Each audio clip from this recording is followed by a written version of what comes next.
Hello and welcome to another episode of Ivy Games Weekly. I am Austin Harrison with Ivy Games, and today we are joined by a very special guest, and it is not Max Anderson, even though Max is very special.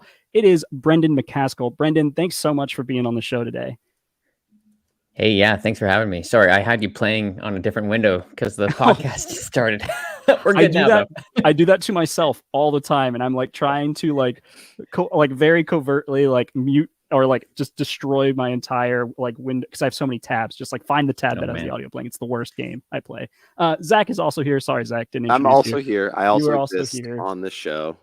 Did you get a haircut today? You're looking pretty fly. I did. Yeah. I got a haircut today. It was time. You're looking good. Anyway, very, very excited to talk to you, Brendan. Of course, you have Mythwind on the on the Kickstarter right now. The Kickstarter the Kickstarter.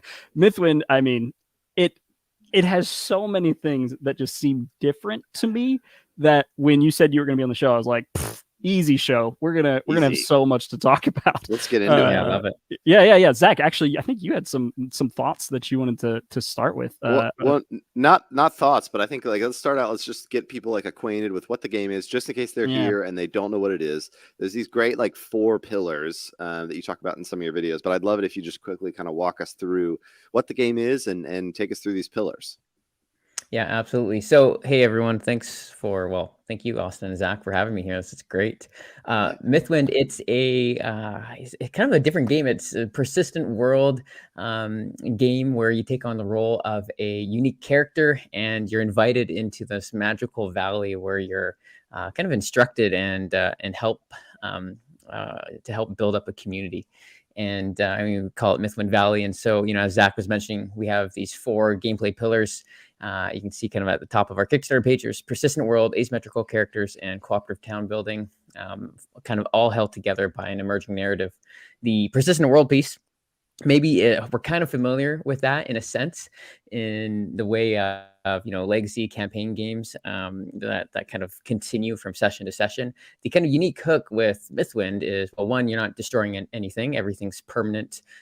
You have it from game to game. You don't kind of rip up cards or write on anything, and it's persistent in the sense that what you do in one session carries over to the next, to the next, to the next, to the next. And there is no definitive end in the world. You continue to shape the world by your actions, by your character's choices, by how the town evolves. And we'll get into kind of what does that mean, and if there's no definitive end, how could I win the game? That's a whole discussion which we can have. The second thing, the asymmetrical characters, is each player takes on a unique role. So in the core box, we have the farmer, the merchant, the woodsman, and farmer, merchant, woodsman, and crafter. There they are. Farmer, woodsman, merchant, and crafter. Yeah, so they can kind of scroll down here. And each of the characters have a unique gameplay mechanic, and they're kind of interacting on their own player board. You see these cool game trays integrated to the actual role. And this is a way that we can kind of promote the asymmetrical mechanics of the game while also having the persistent world. So you literally just snap a lid on top of your character's tray, and you put it away, and your setup and your cleanup is finished like that. Man, I love that so much. And that was one of the things that I was just like, oh, I know we're gonna be able to talk about this. It's just those trays fit so well in with what you're trying to do, and it was what you just said, the persistence, and then also I know they're asymmetric because I was like, when I was looking at the trays, I was like, man, these trays are really different from each other. I was like, I wonder why that is. And then I was like, oh, these trays are actually involved in gameplay. It's just how it's used, which is so neat. Yeah, I actually, this is maybe a whole discussion, but I think one of the biggest areas of innovation that games can have is actually in the component space. Mm-hmm. I think there's a lot to continue being refined with mechanics and cool kind of mashups and theme.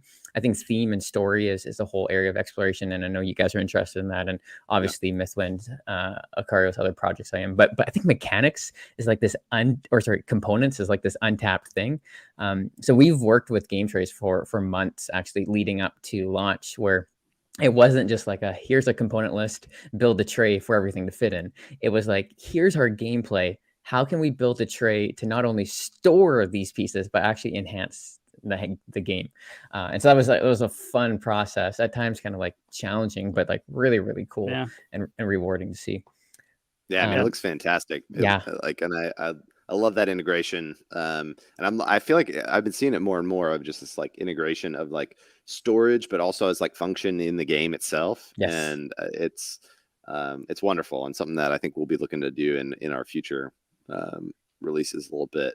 Because it's super cool, and I think it opens up a lot of possibilities that like even possibilities in gameplay mechanics that like totally wouldn't be there otherwise. It's really cool. I'd like to take you kind of back and talk about like where did this idea come from? Like, how did this start?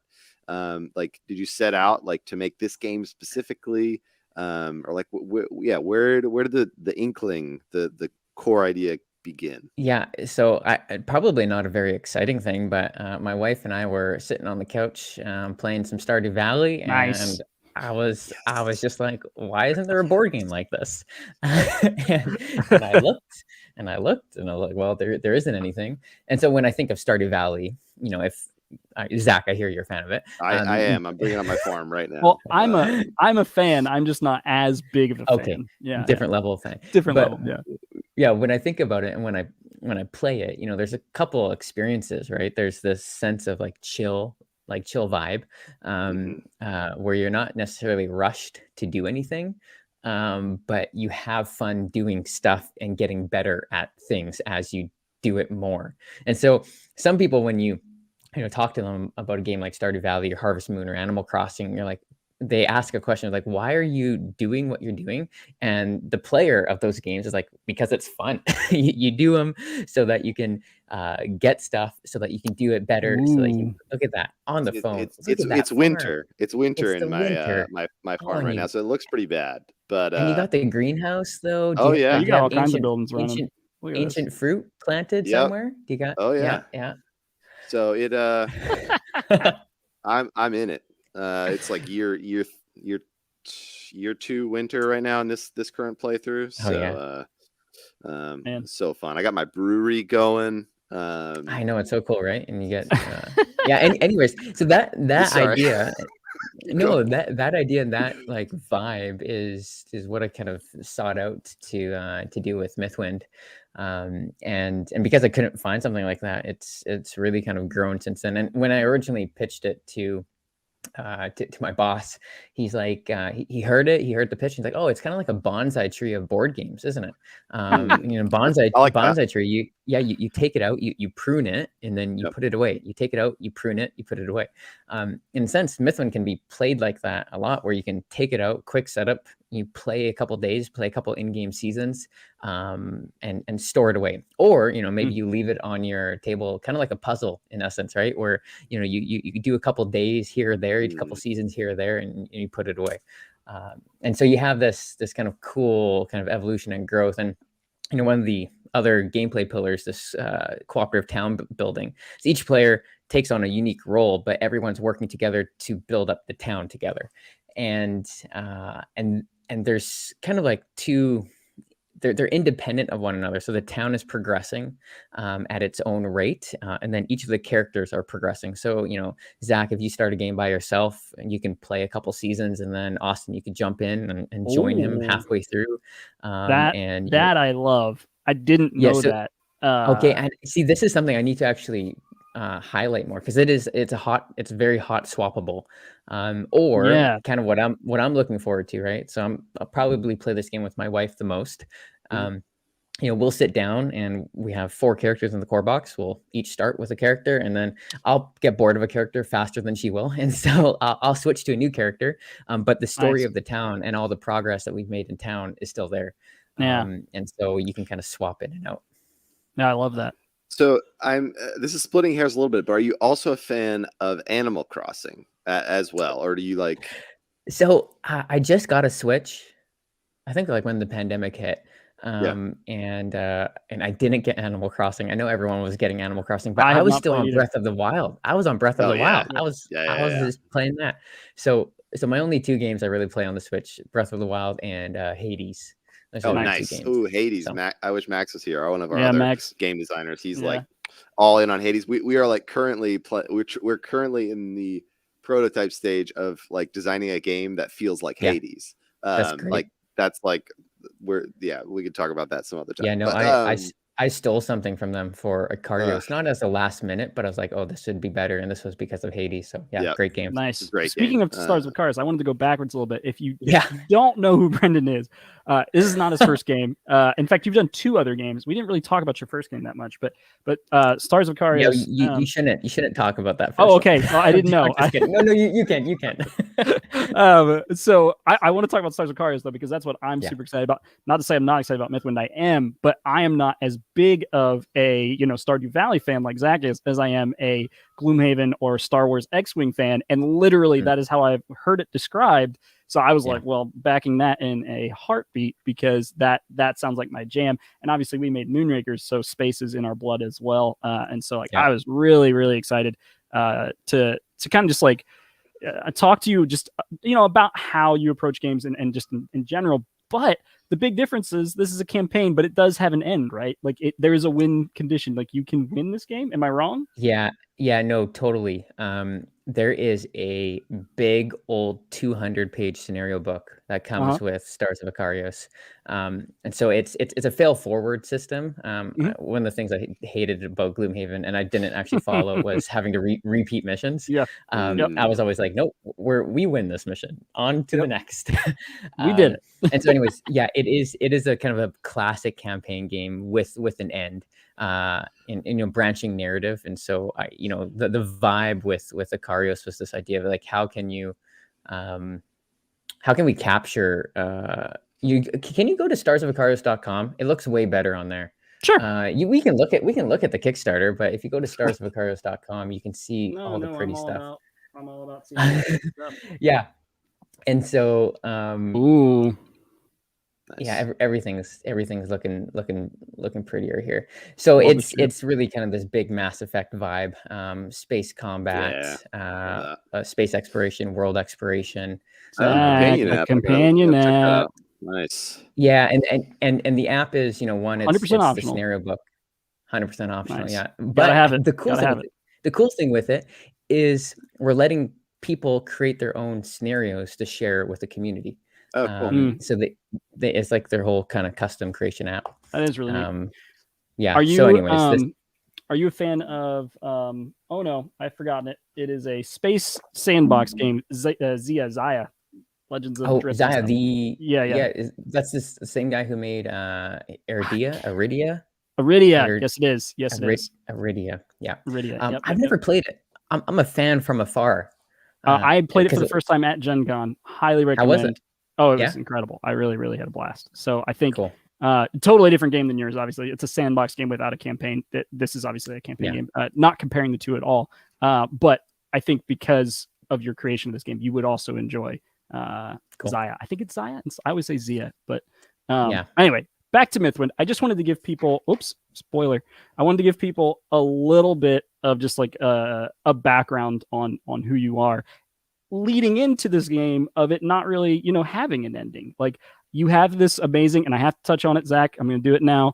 You have this amazing section at the end that talks about a new tabletop experience. And I was like, oh, what's this? I'm going to read this. And you have in this How Do I Win Mythwind? There's a book series by Brandon Sanderson, who is my favorite author, that I'm a massive fan of, that has a motto in it: journey before destination. And I read that and I was like, well, backing this, just backing it right away. And that feeling of it being more about having the experience than it is about being the winner. When I play board games with my wife, like, it is generally like cutthroat, like one of us is going to win. And we've never played a game where it's like, no, we're going to do this together and we're going to work on the town and we're going to upgrade our characters. But at the end of the day, it's not like, you lost by 3 points, and if you'd done this one move differently, you would have won, and now you feel stupid, right? Like, this is different. And I just want to hear, like, what was the inspiration for that? Why did you want to make a game that didn't have a winner?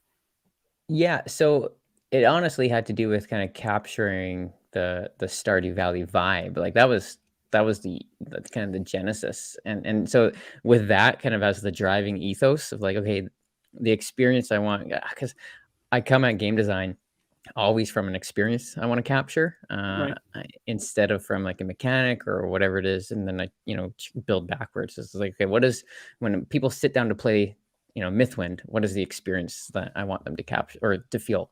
And so that was just a genesis. And I knew in that there is no winner. There is no kind of competitive nature with the person across the table. And it's going to be different because most cooperative board games are players versus the board, right? Pandemic, right? Gloomhaven, Ikarios, all these games, you're working together to defeat the board. But Mythwind is like players with the board. It's like you're working with the board to build up the board. And so having that shift it's the question that came up all the time before and still now during the Kickstarter is like, okay, why am I playing this? What is the ending? What are my goals? Like, give me motivation. And so I wrote this like massive blog post on Board Game Geek that I think is our top Board Game Geek post on Mythwind. And it answered these questions, the ones out on Kickstarter here. And that's really, And so I don't know if there's more of a reason why. Another reason is just because I haven't seen it in the board game space. And I don't love to retread what other people have done. Right. Yeah. Well, and with that, it's part of the reason why I was asking about Animal Crossing. And like, I feel like there is like Stardew Valley, like to me has like a point, if that makes sense. Like there's like a little bit of like an engine to it. There's a little bit of like you're doing the dungeon crawl. Yeah, there's that aspect to it, but there's also like there are some tension points still. There are some like, you do some work and you get a reward, but like, your plants can die, or like, you're trying to maximize your time like to create some kind of like output. Whereas like Animal Crossing's maybe just a little bit more chill and a little bit less aimless. Where would you say, where would you say like you're falling in that space? And then also like, did you put any tension points into this? Like, are there any like conflict or anything like that? And how did you go about that? Because I feel like that'd be a really tough thing to balance. Yeah. So there's no external threat. There's no like invaders that show up on the shores of Mythwind and you have to fight them off. That's not happening. New expansion and right now. Actually, no, I was like, you know what, this would be a really cool expansion, and to have like these different modules of like different kind of, anyways, that's the whole thing. But no, with Mythwind right now, the tension points, there's a couple, but some of the main tension points are seasonal goals. So you start out with a small deck of 7 goal cards. At the beginning of each season, you draw 2, you choose one. There's a success option and a failure option. So if you build 3 buildings in a season, that's one of the goals. If you succeed, you get this. If you fail, you don't get it. And then what happens is if you succeed, you shuffle in kind of the level 2 version of that goal card into the gold deck. So then there's 4 levels of each kind of goal card, and as you continually progress, the goals will get harder, the rewards higher, the kind of consequences also stronger in a sense. So that would be one of the main kind of tension points with the people who need to achieve stuff, and like check off boxes. We have achievement lists for the town and achievement lists for each of the characters. Nice. It's similar to how the town center works in Stardew Valley, right? Bringing in different goods. So it kind of like that was a little bit of a framework for that. Cool. And then once you do complete groups of achievements, you unlock secret content, which is fun because everyone loves opening an envelope and seeing something neat inside. Love that. And so that is like the main, those would be like the main kind of like tension point, but also kind of, guiding players who maybe are a little bit not comfortable with, I can do whatever I want, who need a little bit of direction. These goals can kind of help them do that. Yeah, it's just such a different like way of thinking, I guess, when designing a game, which is why it's so fascinating to me. Like, because I feel like you're often thinking like, what are those tension points between like players, or like even in a co-op game, it's just like, what are you fighting against, or like when writing a story, it's it's always about like like intention and obstacle. And a lot of times, if you take away, I guess there's still that like obstacle in there, right? Like you still have an intention, and there is an obstacle from getting there.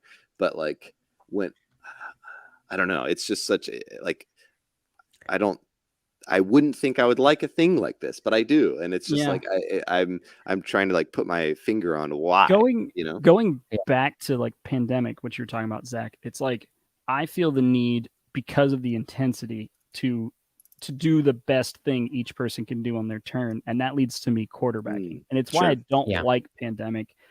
Actually, I take that back. I love pandemic, but I feel like a bad person when I play pandemic because I think pandemic's amazing.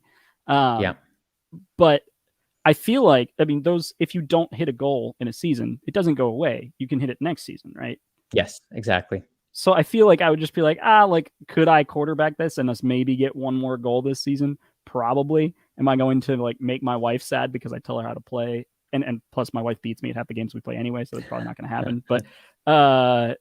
But still, I would feel less pressure and just focus on I obviously need to play it, but that just seems to be what I would do in this case versus like quarterbacking. Have you noticed any quarterbacking when you've done tests? Well, no, I think that's honestly because you have these, another layer of the lack of quarterbacking is the asymmetry, right? So just like I'm just doing different things. If I'm building up my farm, it's just different than what you're doing. And that is, I don't know if I mentioned this, but like turns are simultaneous in the sense that, the season card or the weather card gets flipped. There's either like an event or maybe the build queue happens. And then the players discuss amongst themselves, how are we going to do our town action? And so each of the characters, they do a different town action, and then it triggers a bottom action on their player board. So it's a little bit like the scythe mechanic, where it's like a top action, bottom action piece. And so there's a town action. Everyone always takes a town action on their turn. And then the character action that it triggers is unique for the character. And all those kind of happen at the same time. So unless you're like a massive jerk and like before doing your action, like, hey, I see you should do this so you can do that and then that and then that. It's like nobody wants to play with you anyway. So, so play the game solo. Play the game solo. Even though I'm a terrible alpha gamer in pandemic, I feel like asymmetry, simultaneous turns, and lack of intensity have to be enough to overcome that in myself. Like right, like I would think so. So kind of Zach, you mentioned like it's surprising that you would like a game like this, and yet you do. This is, I think, something that we sent a copy to Alex from Board Game Co. and Jesse from Quackalope, and love the guys, and I wish love Jesse too. Sorry, Jesse, didn't mean to just have that be about Alex. Sorry, man. Go ahead.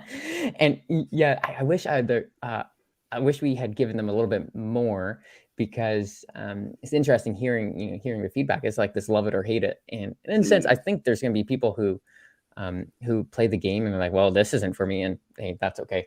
Not every game needs to be for everyone.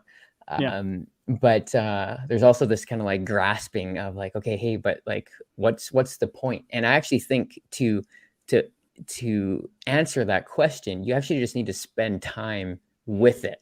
And it's kind of like a weird thing to say, but like you don't get the point in a game like Stardew Valley after 1 week of playing.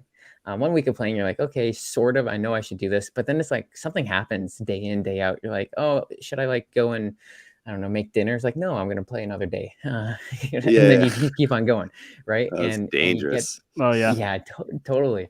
Like, I should probably go to bed at midnight. And then you look at the clock and it's 2 a.m. and you're like, what? How did that happen? What's happening? Yep. Yeah. I mean, but clearly it has resonated with enough people. I mean, you're already that's the thing. It's like, well. Yeah, and that's interesting too, because it's like, I mean, we felt that a little bit even with Mythic Mischief. It's just like you shouldn't try to make something for everyone, because I think, unless you're Marvel or like, somebody like that, where you have to make something that like does appeal to everyone, because I feel like that specificity, I think, is where you truly find like that hardcore like audience of people who do love it. And then especially with something like this is like, I also feel like it's breaking ground and like pushing out the circle a little bit of like what the board game can be. Totally. And I think that like, as an industry as a whole, I think we're just scratching the surface of like like how big this industry can be. Right. And I love to see games that kind of like push out, and I love to see them succeed. And so, way to go. I think this is great for just the industry as a whole, of like finding these little things where it's like, yeah, you're probably like, I don't know, you're a hardcore board gamer. You might not like this, but like I want to see other people come in who are just like, they love Animal Crossing or whatever, and like, oh, this is like that. Like, I would love to experience this with, you know, with my partner, or like other people that I play with, or even just by myself. Totally. And do you feel like you've gotten a lot of pushback because it's not for everyone, or maybe for the like the no, it just depends on which community you get pushback in. There's a group of gamers who have backed Mythwind and like love them, and I see them wanting, you know, they want to overcome, right? It's like their big win is there's the baddie or the challenge, and then the endorphin hits come from defeating that challenge, which is like super cool. And we're thinking of ways. We have this like free mini expansion for our stretch goal that was unlocked, and we're going to introduce, you know, some complications to make it a little bit harder for those people who are kind of seeking that challenge. But you know, at the same time, we're not going to stray too far away from, you know, what we want, like that core ethos.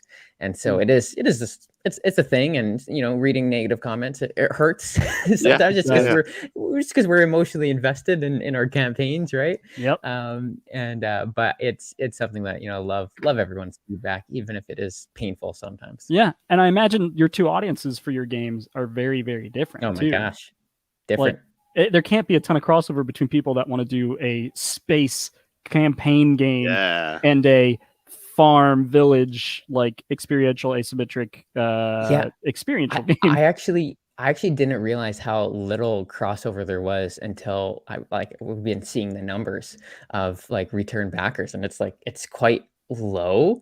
And then it's like, oh, wait a second, it's a completely different game, completely different genre, completely different experience.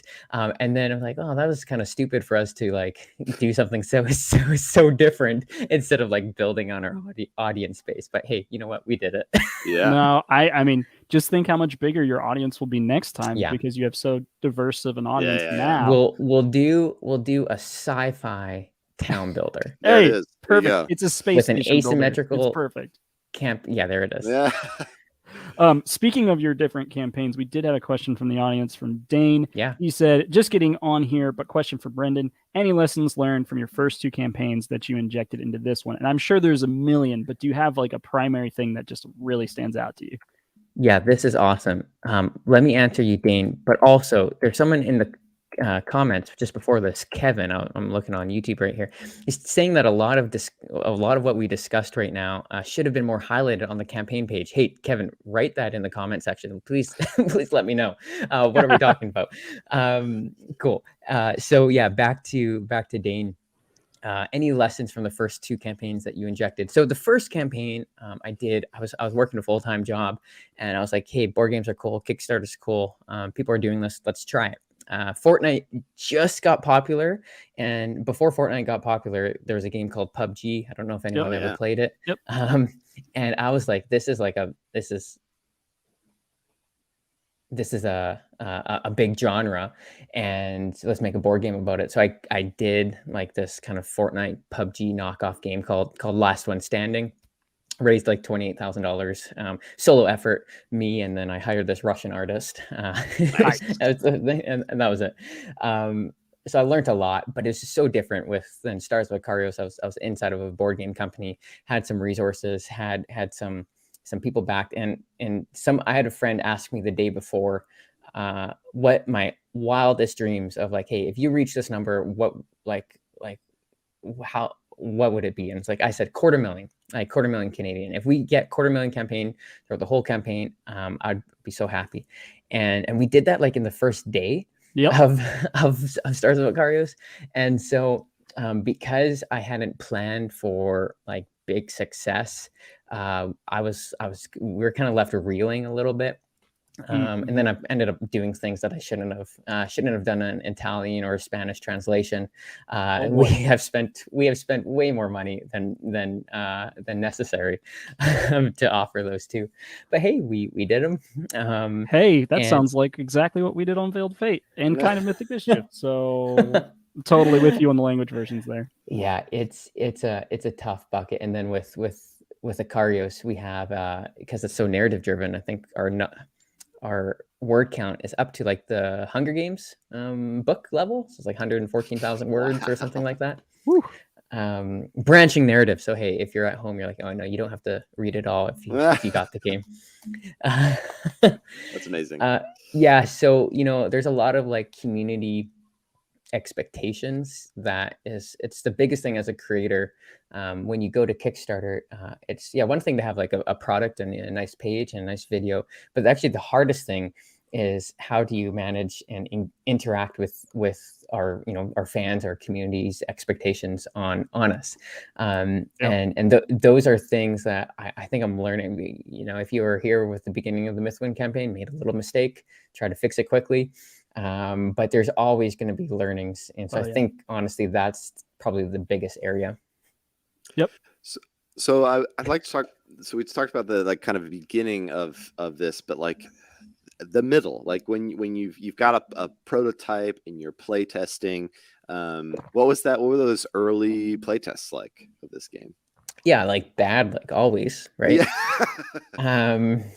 I think that's how playtesting usually goes. That's how it's supposed to go. Yeah. For me, originally everyone was going to be a farmer in the game. There was no asymmetry. I was like we're leaning more heavy into kind of the Stardew Valley vibe. Everyone's a farmer with a farm. Yeah. And there's just the kind of like this really simple mechanic of watering the plants and then like flipping them over. And it was just like, really, it was chill. And it was like, oh, hey, there's a nugget in here. And that's what you want from like those initial play tests, right? There's the nugget. And then once that nugget was there, it was honestly just built up the team. I'm realizing quite quickly, and I realized this kind of halfway through the Icarios campaign, that much better when there's kind of a team around to kind of pick up a lot of the blind spots. Yep. So that's why, we have a co-developer on Mythwind, big team of artists, play testers, lots of kind of different kind of checks and balances just to make sure that, the finished product is good. Yeah. Going back to something you said earlier, it's like you get the campaign page and you get a nice video and you get like your pledge levels, and it's like just getting to that is just a monumental amount of work. And then it's like, oh man, now interacting with the backers and responding to criticism, and we have to produce this thing. Oh, and then we have to ship this thing. Like, it is so much work to get through all of that.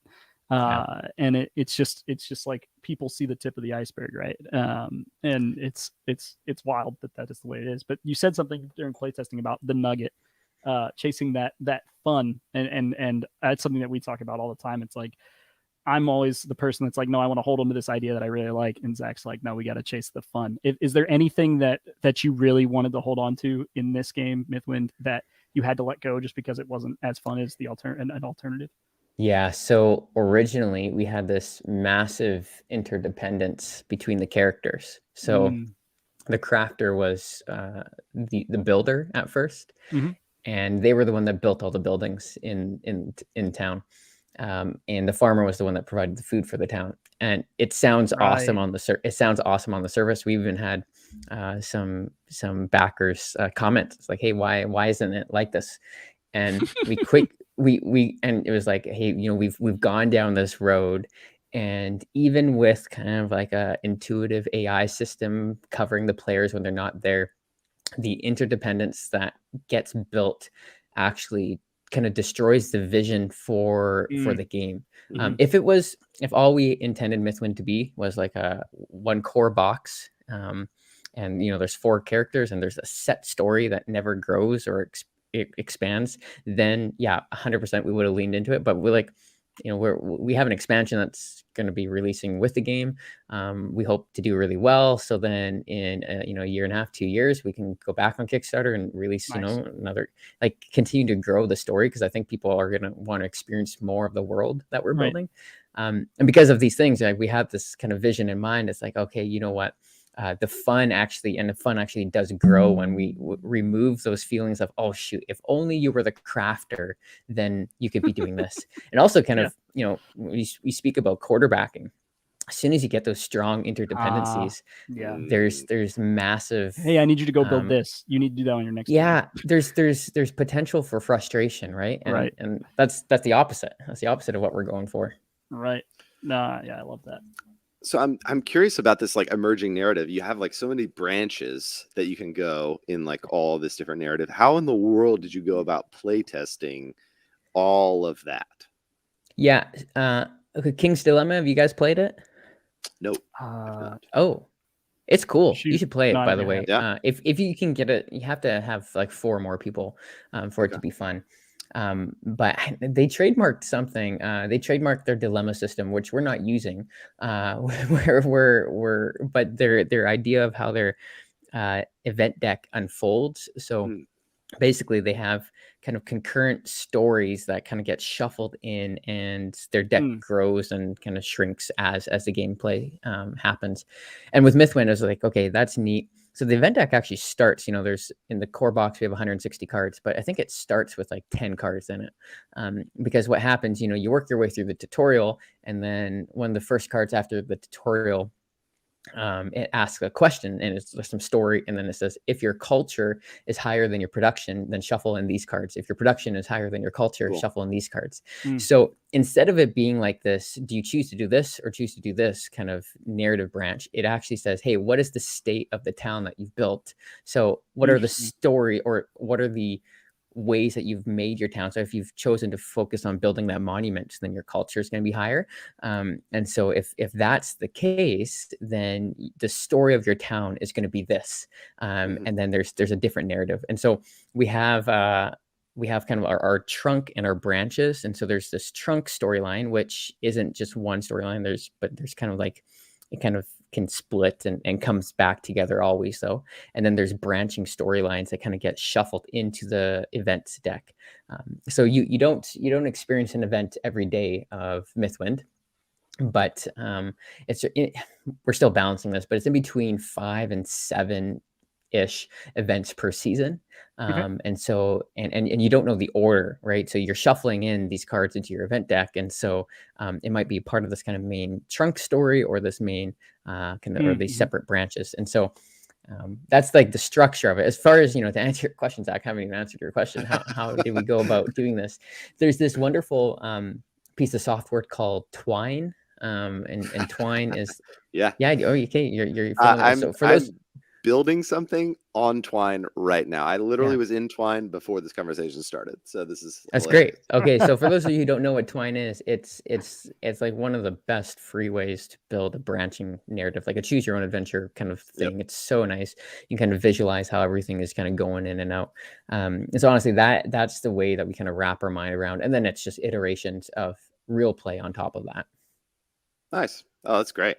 And the nice thing about Twine too is you can even like if you're doing a more choose like an adventure type game, you can even just like hit play and it'll come up in your browser. And like it's pretty cool. We did like an kind of like an augmented reality game to promote our second game, Veiled Fate, Enter the Temple, which I don't think it's working down right now. Yeah, I don't think it's up. Which really stinks. But we built it. I wish I would have known about Twine, because it was exactly that experience of like this whole branching like adventure narrative and things like that. But it's a really cool piece of software. But yeah, I don't know what happened. We'll get it back up. But I mean, it's really not. It was really just to promote Veiled Fate. But yeah, and it honestly didn't do a good job of that, but was so good it could have been like a standalone product. Like it, I wish we were able to promote that more. Obviously, we were a little busy promoting Veiled Fate, but it was awesome. It was a blast. Really fun to make.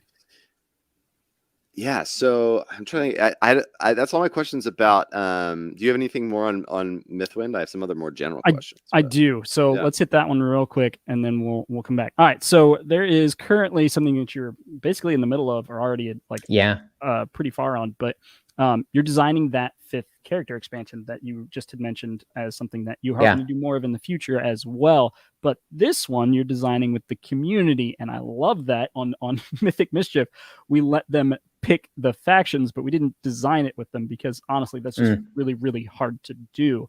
And scary. You've done this really good hybrid middle ground, I think, where it's like they're not obviously designing everything because they can't balance the game. They don't have the prototype, like, right? But you have these like timeline things here along the path of your campaign of, you know, character role submission, like get some ideas in there, and then we're gonna vote on it, and then we got some concept art, which I think I'm going to show some of the concept art that you've come up with for this 5th character. And so people are voting between these two, right? Is that the next step?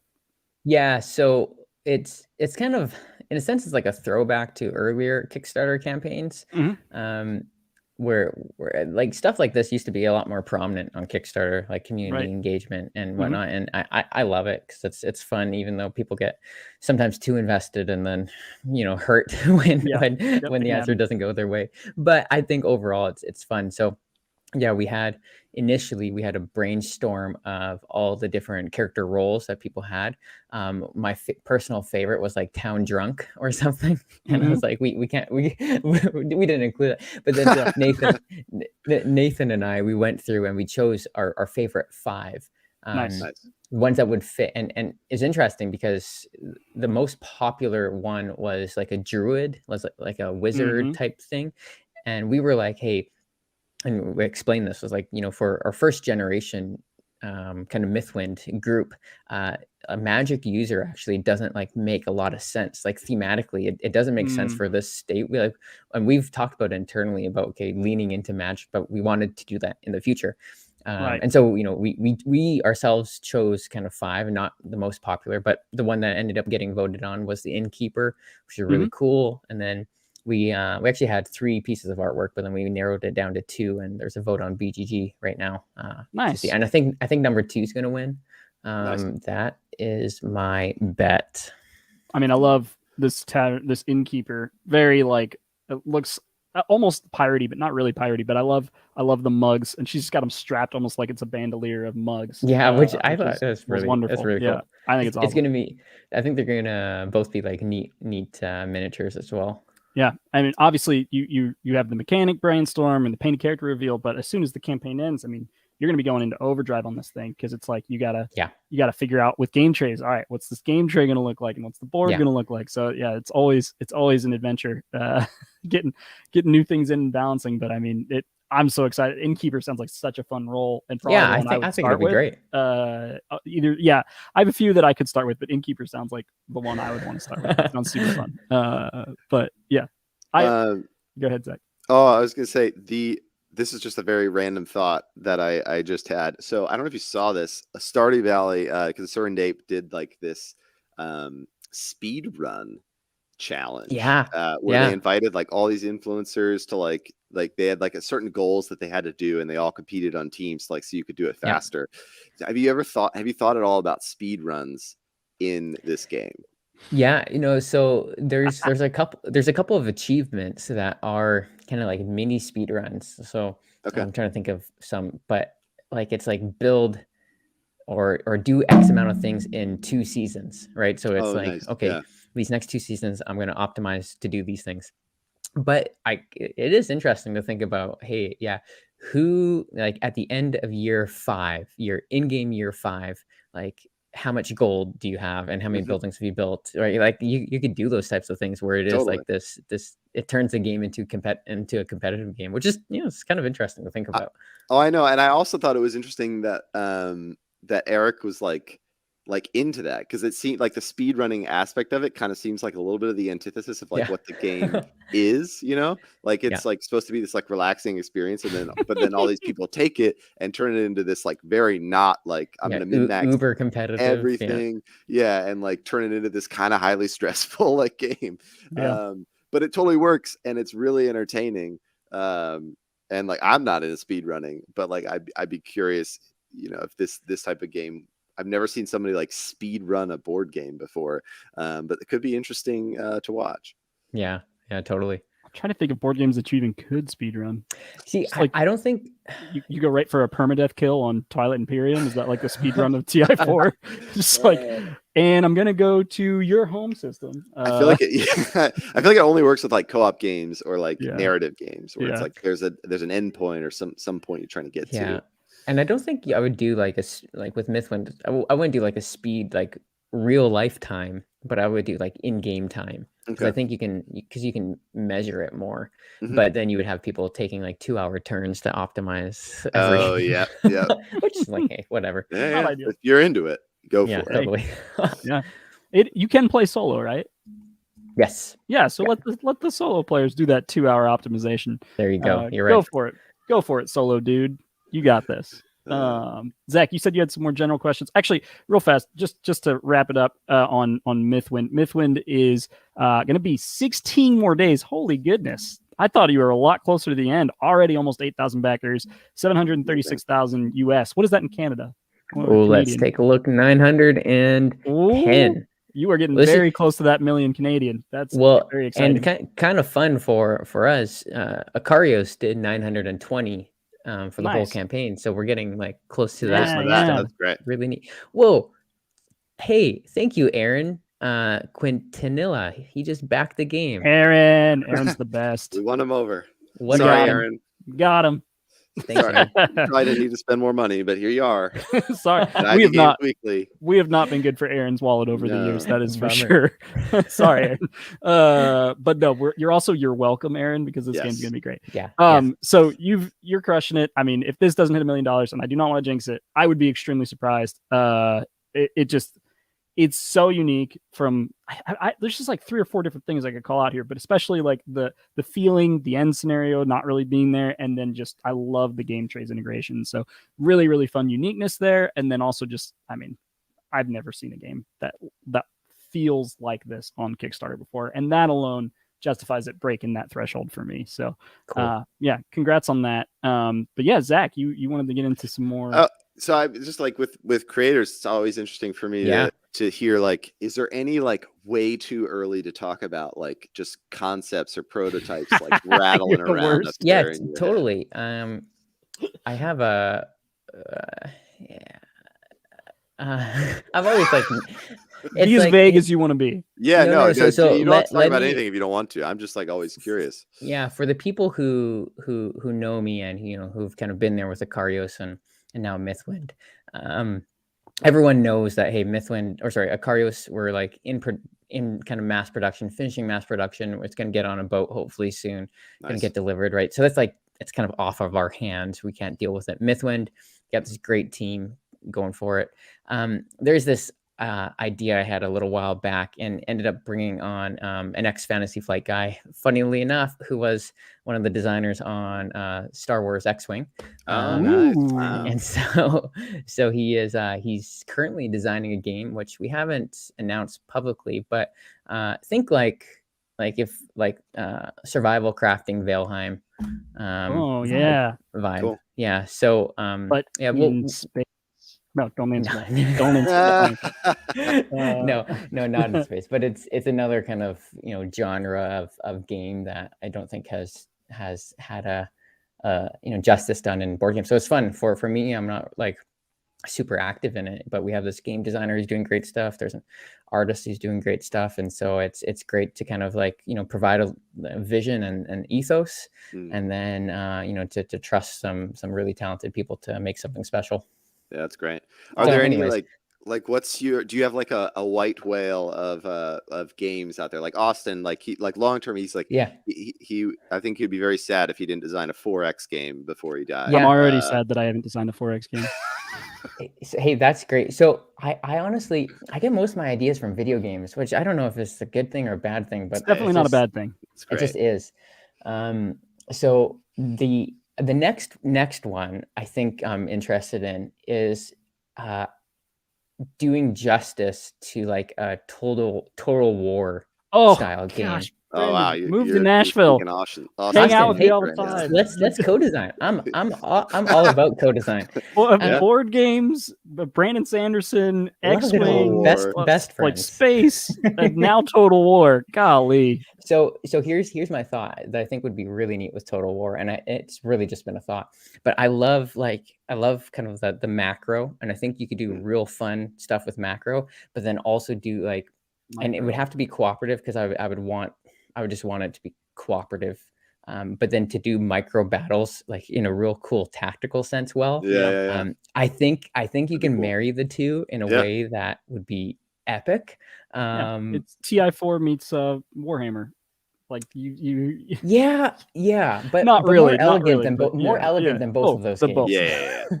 Yeah, totally. So also hold on now, don't say that TI4 is elegant. We were friends. I would not describe. I love TI4 is in my top 3, and I would not describe it as elegant. It's not elegant. So here's my thing with Warhammer. I actually bought some starter sets recently because I have some friends who are into it. And it was cool. I got my minis.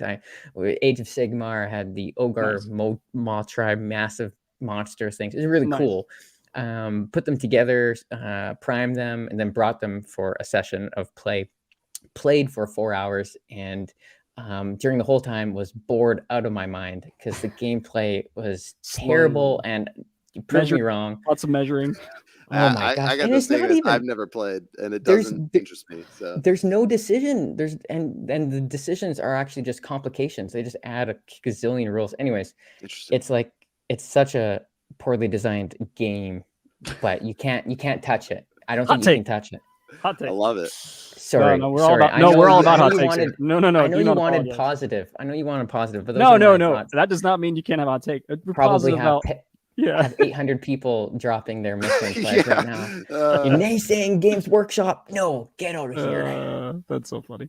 Sorry. No, that is they have their audience. They're not. It's not going badly about them. They have a massive audience. It would be like us saying that like we don't like Gloomhaven, which is not true. We love Gloomhaven. We love Gloomhaven. But like our opinion on it is not going to affect Gloomhaven, and that is the same thing with 40K or Warhammer. Sorry.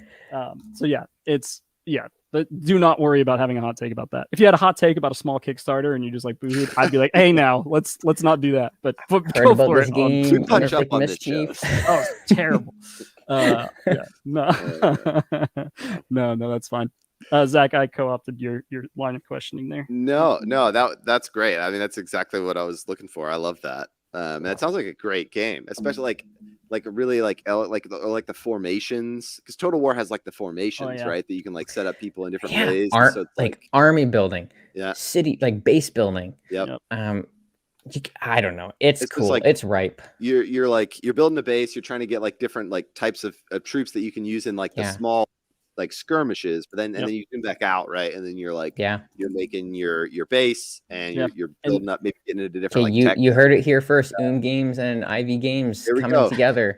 Total War. Give us your license, please. Yeah, please hand it over. Actually, we don't want your license. We want to make our own license. Yeah, original IP. Yeah, and those games are so much about timing, and I think that could be something that could be like a real cool take on that, because like when you do the cav charge is really important. So like there's a lot of those type of things that really matter, and I think could be really fun to base a game on. Yep. Well, should I go into our rapid questions? We're getting close. Wow, 52 minutes in. Wow, this is flying by. Flying by when you have someone that you really like talking to. We're gonna have to play Total War against each other, by the way. Now. I'm no good, but let's do it. Neither am I. Great. Who's good at that game, really? Somebody. Just people on YouTube. That's it. People on YouTube. Yeah.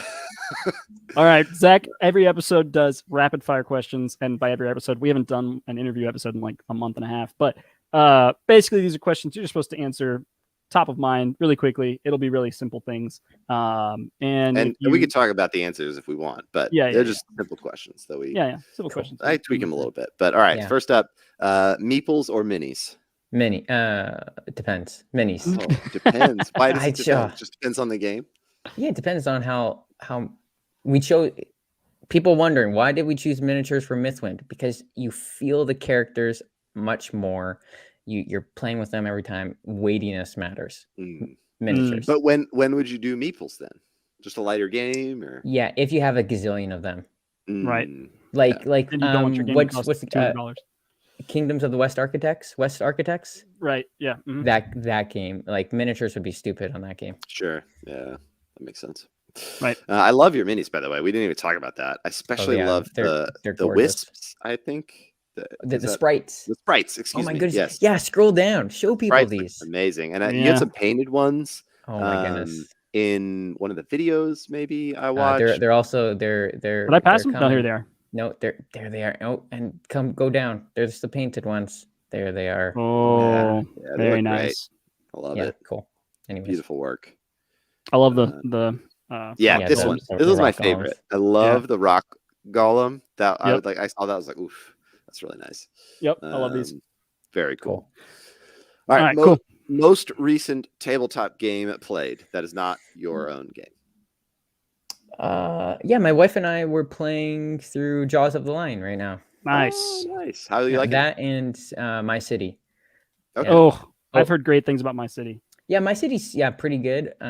Jaws of the Lion, we love Gloomhaven. Jaws of the Lion is so much better than Gloomhaven. Like, I hated setting up the board. So it's got a book board, so right? much. Yeah, thank you so much, Isaac. That's such a great idea. Yeah. Yep. That's great. Nice. All right, most recent video game played. I tried out Back 4 Blood. Nice. Xbox I've Game been playing Pass. that. I've been playing Austin's been texting me every night trying to get me to Zach's the not worst. go to bed and lose Actually, all my sleep. Tonight I'm playing, Zach. So all right. Hey, send me a text. I'll jump in. Yeah, let's do it. Hey, let's do it. Send you a Facebook message. It looks fun. Do you like it? My short game, it was fun. Okay. Yeah. Nice. It definitely is going to shine with friends playing with you versus solo play. Yeah.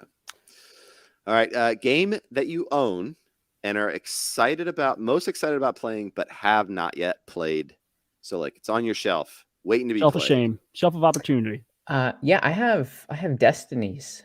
Nice. Destinies. Lucky Duck. Yeah, Lucky Duck. Yeah, game. Lucky Duck. Yeah. So I didn't buy it. Longpack sent me like Destiny and all the expansions. So I'm like, this is cool. That was probably a component reference type dealio there. Yep. Exactly. I didn't know you were in Longpack. They're great. Yeah, they are. I think you've already talked about it, so I might pester you for your second. But your favorite co-op game? Board game or a video game? Board game.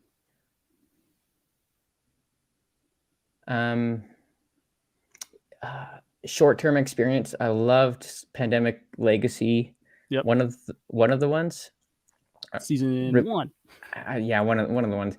Overall, I like Gloomhaven has provided some really fantastic moments. So yeah. How far did you get into the main Gloomhaven? So I think like 1.5 times. Oh wow! So you're through it and back through it again. Yeah, but the one time, my wife and I, we were quarantined for a while, so you just cruised. Yeah. And then the halftime was with a different group of friends, which was also fun. That's cool. Did you buy a whole new set for that second playthrough, or did you just figure it out how to? First time wasn't my copy. Second time, oh nice. Okay, that makes sense. And then sold it for like $20 less than what I got it for. So there you go. Yeah, that's the way to do it. I love that. That's the way to do it. Did you get Frosthaven? Are you going to give that a shot? No, I haven't. Yeah, I'll get it eventually. But yeah. There'll be a million copies everywhere soon. So yeah. Yep. The setup at Gen Con and Origins, they had like a whole built out terrain system, and it looked incredible. Wow, cool. All right, last one. Don't overthink it. Just gut reaction. Favorite tabletop game of all time. I know. Okay, I have the most fun every time I play Game of Thrones. Game. I haven't heard that one before. That's a good one. I haven't played it yet. Right. But I'm also not like a diehard Game of Thrones fan, so maybe that's why it hasn't appealed to me. Me neither, but there's just some fun because it's all like hidden action. So you all like put down your tokens and it's like move, support, whatever. And I've never played a game where it captures the experience of like the ability to like backstab friends as well. It is incredible. You can do massive swingy moves that aren't unbalanced, but they feel good and they feel like, oh hey, this is Game of Thrones. Yeah. So, nice. Anyways, that's great. Did you watch the show as well? Yeah. What did you did you like the last season, or did you hate it? Or were you in the middle? Like last season, I think was better than the second last season. Oh, interesting. I feel like that's not the majority opinion. I didn't mind it. Yeah. But why watch it at all when Lord of the Rings exists is my question. Why not watch both? That's what I say. Why not watch both? Okay, Foundation. That's been my show right now. I haven't watched it yet. No okay, I got 2 episodes in. It got a little like world buildy for me. Like it's like I feel like they're really having a tough time like getting me to care about characters. And there's better shows than that, but it's a hard book to adapt. Yeah, crazy hard. Yeah, and so like props to. I follow one of the like concept artists on Instagram and stuff because I love concept art, and like it's I just was like, oh, I'll watch it for the dope wide shots of like spacey thing. Totally. And there's some great actors in it too. So I got to give it another shot though, since you said something about it. Because I don't know, I want to try it out. Looks really cool. But I'm super excited for Dune, and I think it's going to scratch a similar itch. So that's got to be something that I do very soon. I love the books, or I haven't read all the books. I love what I've read of the books. So yeah. Cool. Well, Brendan, thank you so much for coming on the show. It's been thanks for having awesome me. Getting to know you. I'm planning on sending you some, Steam friend invite stuff very soon. Just based on that, and then we can talk about Brandon Sanderson's book sometime at a con. But yeah, I feel like this conversation could have gone on for another 3 hours, but obviously none of us have time for that. It's a Friday afternoon. But I'm really, really excited to play both of the games I have backed. Mythwind looks incredible, and Stars of Ikarios. I mean, my gamer tag in Lord of the Rings Online that me and Zach played together was Akaros, and so I saw that and I was like, oh my gosh, that's so close. It's so close. Anyway, but yeah, super excited to play them. Love what you're doing in innovating in the space, and yeah, just keep doing what you're doing, dude, and we'll be here to support you, and yeah, can't wait to talk to you about the next game when it gets to market too. Hey, love it. Thanks for having me. Yeah, awesome. Cool. Thanks everybody for watching, and we'll see you next week on Ivy Games Weekly.